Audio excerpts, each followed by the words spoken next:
आयोजन को बहुत धूमधाम से यहाँ पर मनाने की कोशिश की है। और सबसे बड़ी बात ये है कि मैं यहाँ पर इतने लोगों को देख पा रही हूँ और यहाँ पर भी जो महिलाओं की संख्या है वो बहुत कम नज़र आ रही है मुझे। लेकिन फिर भी खुशी इस बात की है कि जब मैं यहाँ पर आ रही थी तो सबसे बड़ी बात तो कि जाटव चौपाल ये अपने आप में एक बहुत बड़ा नाम और आइडेंटिटी पहचान रखती है कि जाटव चौपाल पर एक प्रोग्राम होने वाला है। बाबा साहब ने जिस तरह से देश से जाति व्यवस्था पर आधारित जो भेदभाव है जो सदियों से चला रहा था, जिसके लिए हमारे जो धार्मिक ग्रंथ हैं वो जिम्मेदार थे, उनको हटाने की कोशिश की और वही यहाँ पर एक पहचान के माध्यम से जाटव चौपाल पर ये प्रोग्राम हुआ है। इसके लिए मुझे बड़ी खुशी हो रही है और इसके लिए आयोजकों को बहुत बहुत हार्दिक धन्यवाद, दिल से बधाई।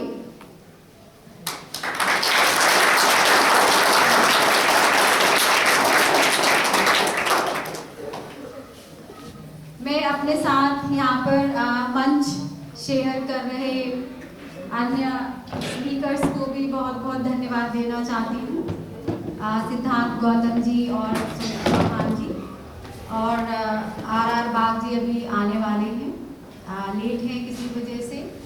आप सब लोगों को बहुत बहुत धन्यवाद, शुभकामनाएं कि आप यहाँ पर आए हैं, क्योंकि सबके दिल में एक जज्बा है कि हम डॉक्टर भीमराव अंबेडकर जी ने जो देश का सबसे बड़ा कानून हमें दिया, अगर संविधान नहीं होता तो कोई भी कानून जो समानता पर बात करता है, जो हर तरह की गैर बराबरी, चाहे वो लिंग के आधार पर हो, चाहे वो जाति के आधार पर हो, चाहे वो धर्म के आधार पर हो, उसको मिटाने की बात करता है।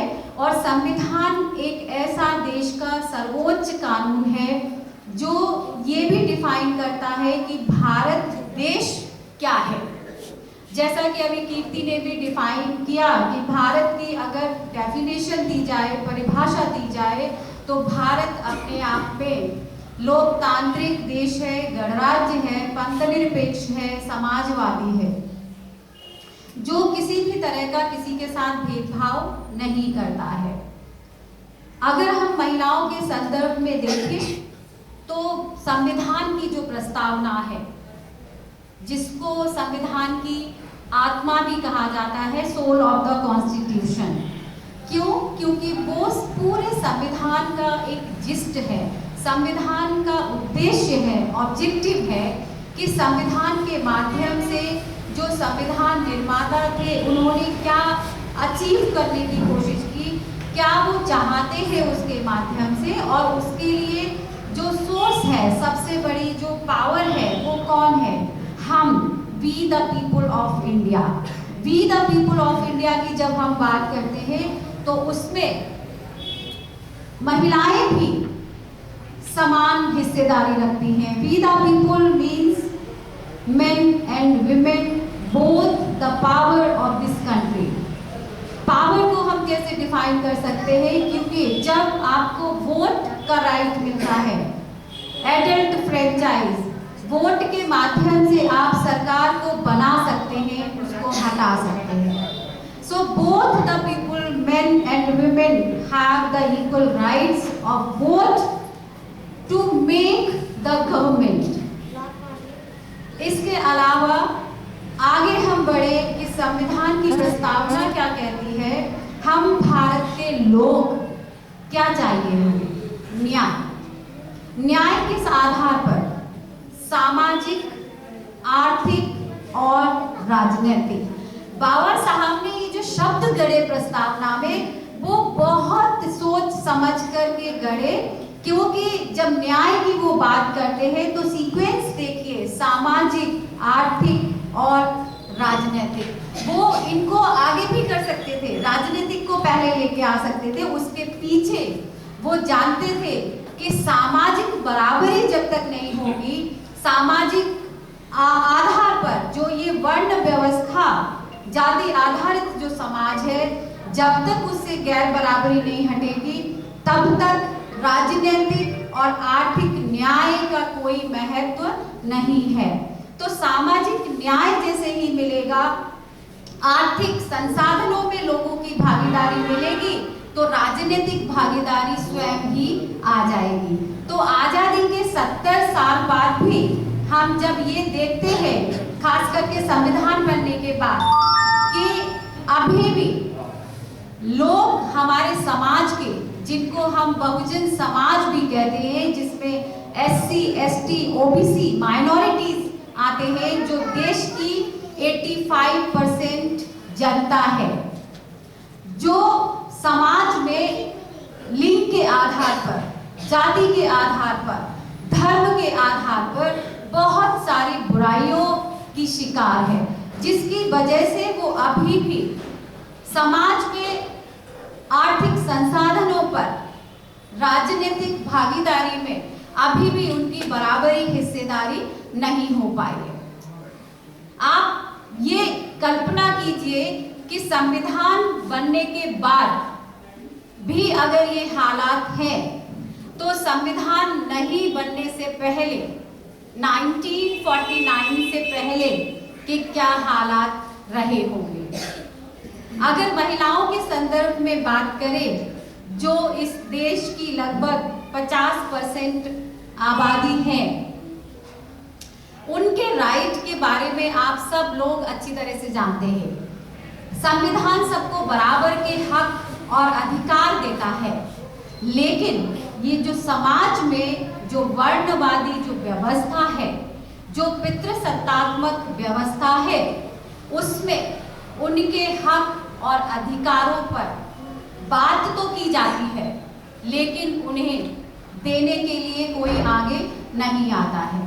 बाबा साहब ने बहुत सी ऐसी कोशिशें की कि जो महिलाएं हैं, जो धर्म के आधार पर, धर्म ग्रंथों में जिनको एक पशु के साथ तुलना की गई, ढोर, गवार, पशु, ये सब ताड़न के अधिकारी, नारी भी जिसमें शामिल है।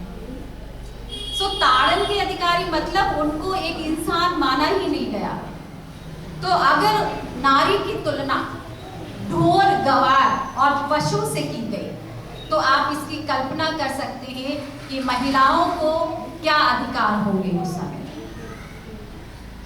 शिक्षा प्राप्त करने का अधिकार तो था ही नहीं, यहाँ तक कि शूद्र पूरा, जिसमें मेल और फीमेल दोनों शामिल हैं, वर्ण व्यवस्था जो ब्राह्मण, क्षत्रिय, वैश्य और शूद्र पर आधारित है और आगे चलकर जो जाति व्यवस्था में बट गई, तो उसमें महिलाओं के अधिकार, जो छोटी छोटी बच्चियों की शादी कर दी जाती थी और अभी भी होती है, अभी भी बच्चियों की शादी होती है कम उम्र में, लेकिन फिर भी उसमें सुधार आया है हालातों में।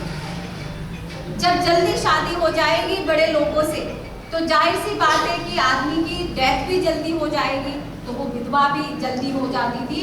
और विधवा होने के बाद जो सती प्रथा, जो आप सब जानते हैं कि उस पर बैन हुआ राजा राममोहन राय के प्रयासों से, जिंदा पति के साथ जला दिया जाता था। और ऐसा नहीं है कि 1947 से पहले था, संविधान बनने के बाद भी रूप कंवर का एग्जाम्पल हमारे सामने था, जो जिनको जबरदस्ती सती किया गया और उसको इतना बड़ा चढ़ा के दिखाया गया कि वो एक पतिव्रता नारी और सती नारी जो अपने पति के साथ जो है वो जलकर मर गई।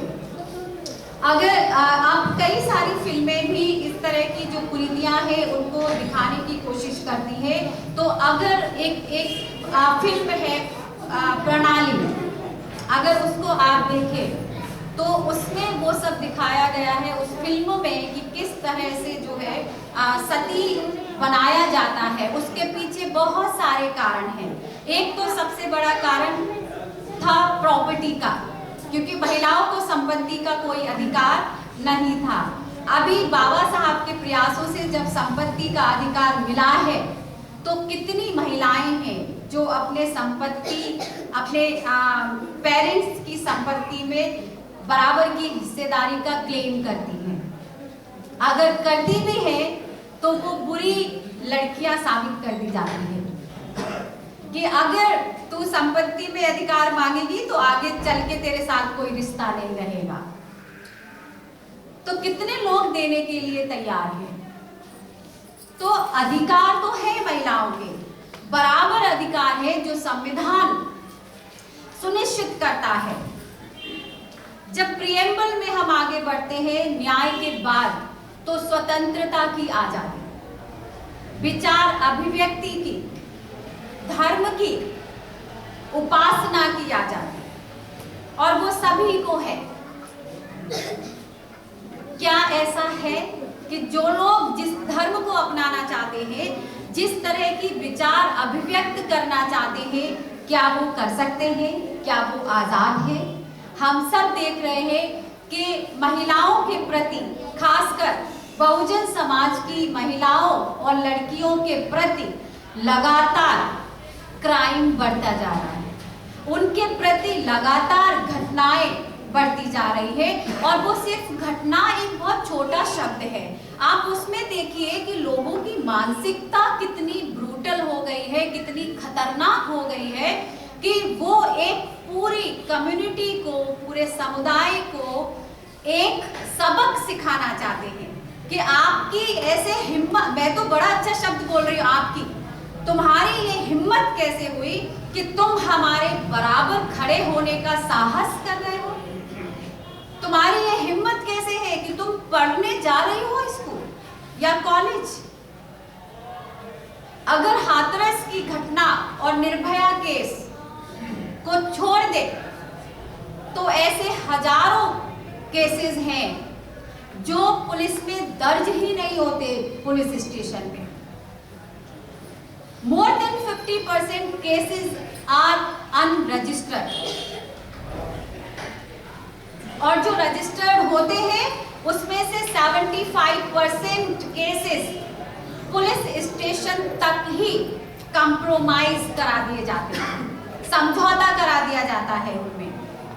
तो जब हमारा प्रशासन का रवैया ऐसा है, सरकार का रवैया ऐसा है, तो किसकी इतनी हिम्मत होगी कि वो उस केस को कोर्ट तक ले जाए और आखिर में जजमेंट तक वो केस जाए? तो इस तरह की घटनाएं ये दिखाती है कि समाज में बाबा साहब ने जो संविधान दिया, उसकी वजह से हम और आप यहाँ पर बैठकर बातें कर रहे हैं, चर्चा कर रहे हैं, अपने से संबंधित मुद्दों को समझ रहे हैं। लेकिन फिर भी ये समाज का एक तबका जो लगातार वर्णवादी व्यवस्था को, मनुवादी व्यवस्था को बनाए रखना चाहता है, उसको ये मंजूर नहीं है। और इसलिए वो हाथरस जैसी घटनाओं को, अभी हाल फिलहाल कानपुर में जो घटना घटी, वो कितनी ब्रूटल है कि रेप के बाद मर्डर किया गया और मर्डर के बाद उसको पीसेस में कट करके उसके लंग्स को निकाला। हम जब सोचते हैं तो हमारी रूह रोंगटे खड़े हो जाते हैं। तो ये किस तरह की मानसिकता है? हम किस तरह के समाज में जी रहे हैं जहां पर हमारी स्वतंत्रता, हमारी बोलने की आजादी, हमारे अधिकार लेने की आजादी जो है वो किसी न किसी रूप में बाधित करने की कोशिश की जाती है, जबकि हम एक स्वतंत्र समाज में जी रहे हैं जो अपने आप को लोकतांत्रिक गणराज्य घोषित करता है। अगर हम और आगे बढ़े तो संविधान ये क्लेम करता है कि हम सब समान हैं, समानता, all are equal before law, कानून के समक्ष सभी समान हैं। क्या सभी समान है? अगर समान होते तो संविधान का आर्टिकल 17 नहीं होता, जो अस्पृश्यता, छुआछूत के उन्मूलन की बात करता है और जो आजादी के 74 इयर्स, 74 साल बाद भी कायम है। ये सरकार उस पर विचार क्यों नहीं करती, उसको परिवर्तित करने की बात क्यों नहीं करती? क्योंकि उसको मालूम है कि छुआछूत इस समाज से मिटा ही नहीं है। और तो और अभी पिछले ही महीने की बात है जब सुप्रीम कोर्ट साहब यहाँ पर बैठे हैं, उनका ऑर्डर जजमेंट आता है कि अगर कोई विद इन द वॉल्स, इस चार दीवारी के अंदर हमें जाति के नाम पर कोई गाली गलौज करके चला जाए तो वो एट्रोसिटी के दायरे में नहीं आता। तो हम क्या उम्मीद करें इस सरकार से, इस न्यायपालिका से? क्या हम समान हैं? अभी भी जाति के नाम पर समाज के एक जाति के लोग मैला ढोने के लिए मजबूर हैं। मैनुअल स्कैवेंजर्स जिनको कहते हैं, सरकार ये क्लेम करती है कि मैनुअल स्कैवेंजिंग हमने भारत से हटा दिया। ठीक है, झाड़ू और टोकरा तो नहीं है, लेकिन गांवों में जाकर देखिए। जब मैं हाथरस को मैंने विजिट किया तो वहां पर जो बहुत छोटा सा गांव है जिसमें 4-5 घर जो है वाल्मीकियों के थे और वो एक ही खानदान के लोग हैं एक्चुअली, और उसमें ठाकुर और ब्राह्मण और 2-3 जो कास्ट है वो कुम्हारों की, प्रजापतियों की, बस इतने लोग हैं वहां पर। तो जो ठाकुर और ब्राह्मण के जो घर है, अभी भी उनकी दीवार, जो घर की दीवार है, उसमें एक होल होता है, जो टॉयलेट जो बने होते हैं, ड्राई लेट्रिन्स जिसको बोलते हैं, ड्राई टॉयलेट्स। तो वो पाखाना कौन साफ करने आता है? अभी भी वहां पर हमारे और आपके यहाँ पर जो टॉयलेट है फ्लश्ड वो नहीं है। तो इसका मतलब वो मैला ढोने की प्रथा तो अभी भी कायम है, इसको भी भूल जाए। तो हम सब शहरों में रहते हैं, यहाँ पर शहरों में है ना, गटर होते हैं, जो टॉयलेट्स होते हैं, सीवर की सफाई करने के लिए कौन उतरता है? एक पर्टिकुलर जाति के लोग। क्यों? वैसे सब क्लेम करते हैं कि हम सभी समान हैं, हम सब एक हैं, हम सब हिंदू हैं। कैसे? आप हमें सामने खड़ा नहीं होने दे सकते, आप हमें साथ बैठने नहीं दे सकते, हमें आप बोलने नहीं दे सकते, आप हमें किसी एक पर्टिकुलर काम को करने के लिए जबरदस्ती करते हैं। तो किस तरह की समानता? आज भी समानता जो उद्देश्य बाबा साहब ने संविधान के माध्यम से निर्धारित किया था, वो अभी भी हमें पूरा होता नहीं दिख रहा है। एग्जाम्पल्स के साथ में बता रही हूं।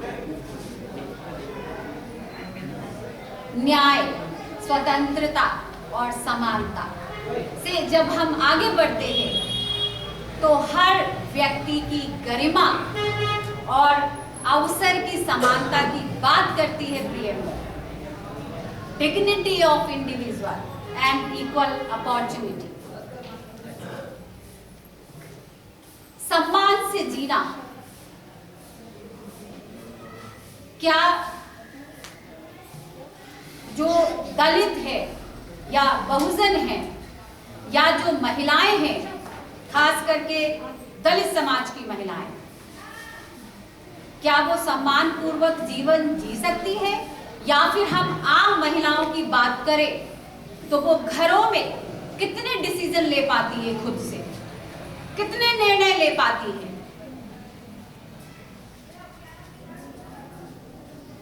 घर के निर्णय, बाहर के निर्णय नहीं। महिलाएं हम सिर्फ फॉलो करते हैं, जो डिसीजन ले लिए जाते हैं उनको सिर्फ मानते हैं। वो सिर्फ घर की महिला की बात नहीं है।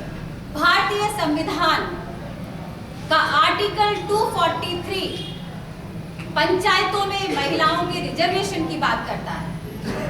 महिलाएं आ गई, 33% रिजर्वेशन उनका हो गया, पंचायत में आ रही हैं। अच्छी बात है और हमें उनको प्रोत्साहन देना चाहिए, लेकिन अभी भी उनके जो डिसीजंस हैं वो खुद के नहीं हैं।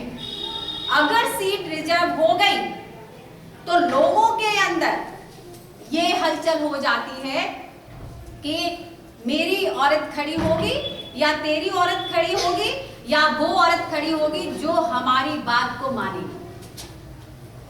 वो स्वतंत्र महिला उस सीट पर खड़ी नहीं हो सकती। ऐसी महिलाओं को खड़ी किया जाता है जो एक अच्छी महिला, सो कॉल्ड अच्छी महिला, जो अपने परिवार के पुरुषों की बात मानती है, जो संस्कारों को चलाती है, संस्कार को फॉलो करती है, जो जवाब नहीं देती है, जो सबको खुश रखती है, जो बोलती कम है।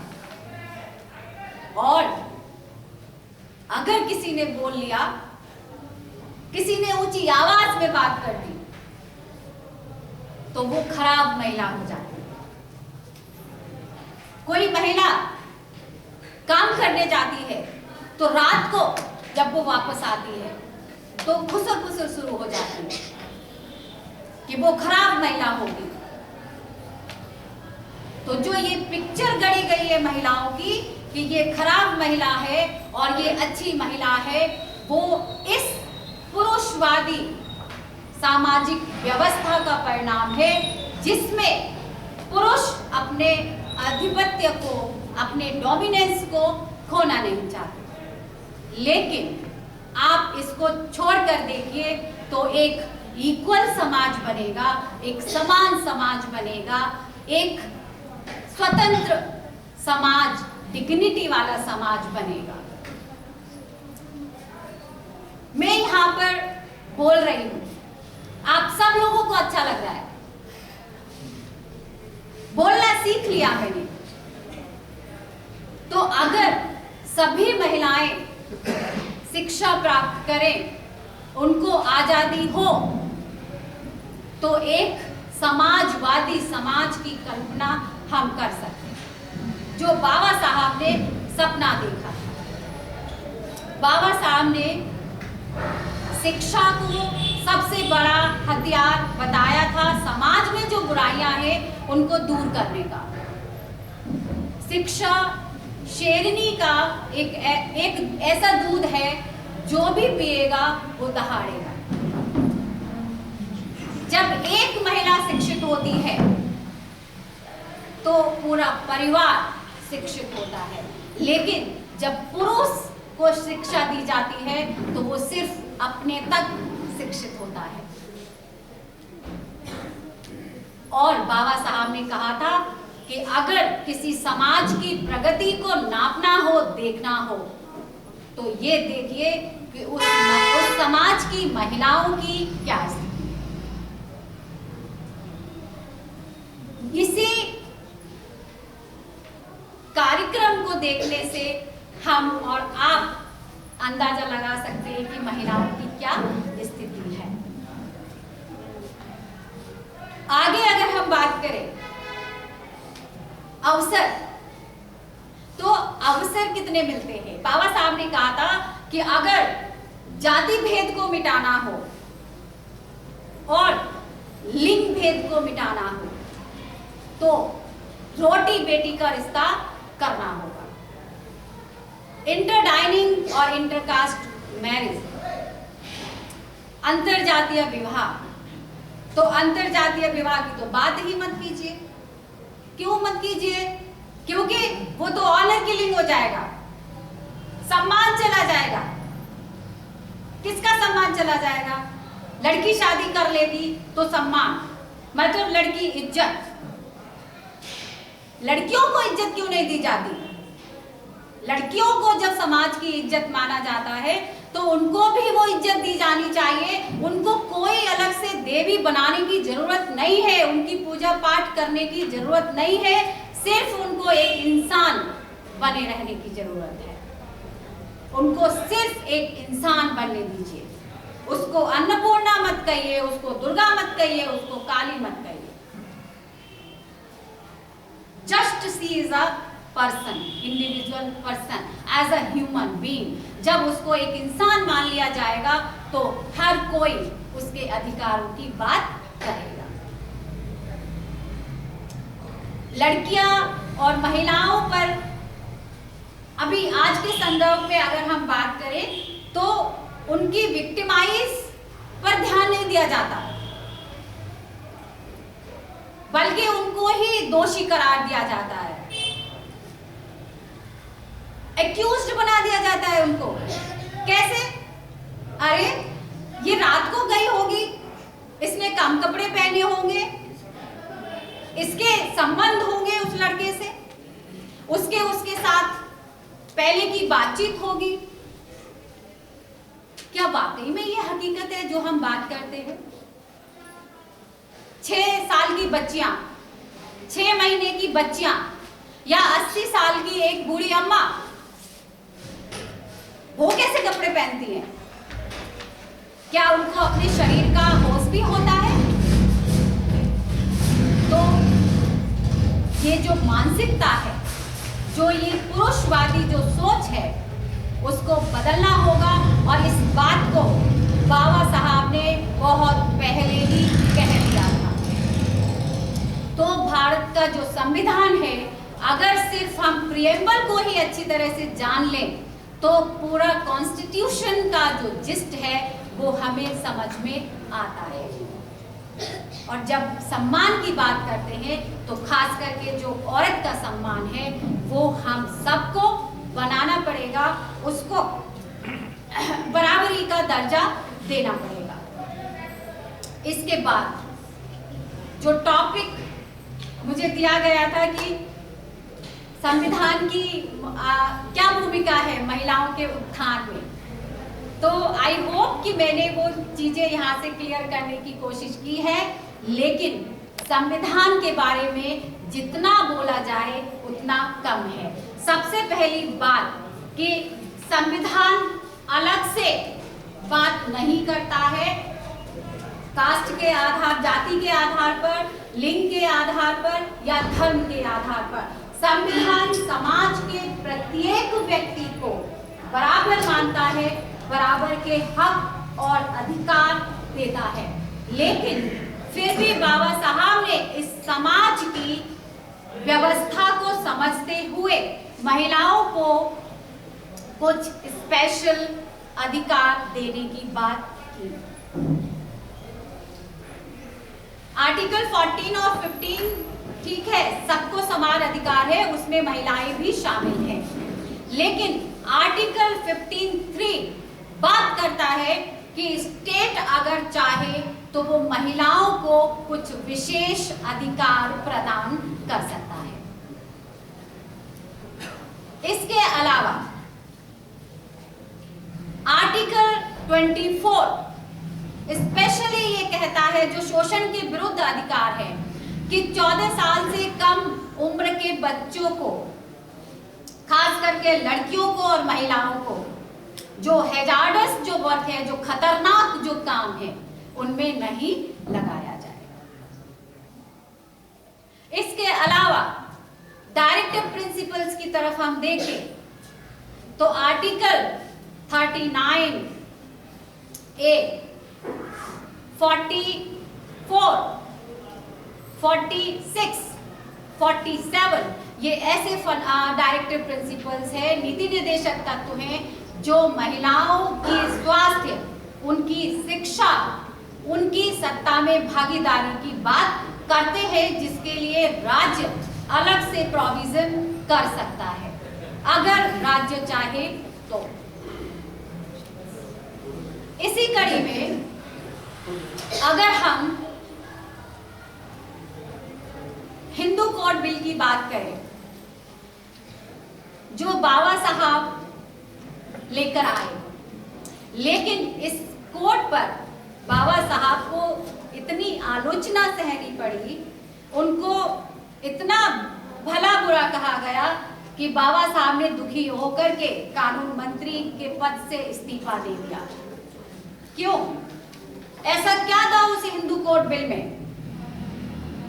क्योंकि वो हिंदू महिलाओं की लिबरेशन की बात करता था, स्वतंत्रता की बात करता था। वो महिलाओं को अधिकार देता था संपत्ति में, वो महिलाओं को अधिकार देता था उत्तराधिकार में, वो अधिकार देता था कि अगर किसी वजह से डाइवोर्स होता है तो महिलाएं वाइफ मेंटेनेंस पाने की अधिकारी होगी। क्यों ऐसा क्यों किया? क्योंकि उससे पहले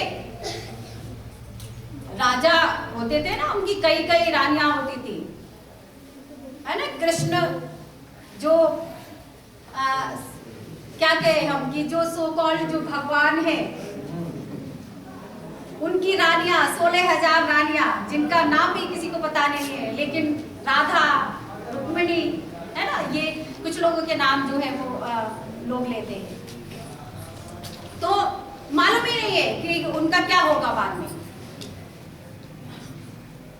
तो इस तरह की व्यवस्थाओं से छुटकारा दिलाने के लिए, महिलाओं की गरिमा को बचाए रखने के लिए बाबा साहब हिंदू कोड बिल लेके आए थे, जिसका विरोध जबरदस्त हुआ था उस समय। खास करके जो अपने आप को हिंदू कहने वाले जो संगठन थे, हिंदू महासभा। लेकिन फिर भी बाबा साहब का वो कानून इतना मजबूत था, बाबा साहब की वो बात इतनी अच्छी थी कि आगे चलकर 1952, 1953, 1955 में वो कानून बने 4 अलग अलग पार्ट्स में। The Hindu marriage act, divorce, maintenance और उत्तराधिकार का अधिकार। तो इस तरह से बाबा साहब ने जो प्रयास किए, हमें उनके कारवां को आगे लेकर जाना है और समाज में हमेशा प्रयासरत रहना है कि हम जो संविधान के उद्देश्य है, स्वतंत्रता, समानता और न्याय, उसको कैसे आगे बढ़ाए। क्योंकि बाबा साहब ने खुद कहा था कि मैं इस कारवां को बड़ी मुश्किलों से यहाँ तक लेके आया हूँ, अगर आप उस कारवां को आगे नहीं ले जा पाए तो आप उसको पीछे नहीं धकेलना। जय भीम। मैं अपनी बात यहीं पर खत्म करती हूँ।